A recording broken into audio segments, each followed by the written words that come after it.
গাজীপুরের টুঙ্গিতে বিশ্ব ইজতেমা ময়দান সহ এর আশেপাশের ৩ কিলোমিটার এলাকা জুড়ে ১৪৪ ধারা জারি করেছে প্রশাসন। বুধবার দুপুর ২টা থেকে পরবর্তী নির্দেশ না দেওয়া পর্যন্ত ইজতেমা ময়দানের এ আদেশ বলবৎ থাকবে বলে জানিয়েছে গাজীপুর মেট্রোপলিটন পুলিশের কমিশনার ডাক্তার নাজমুল করিম খান।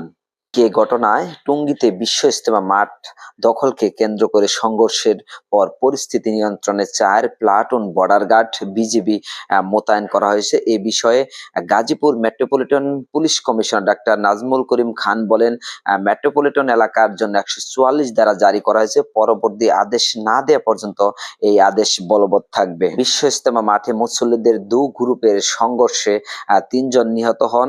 এ ঘটনায় আহত হয়েছেন কমপক্ষে ৭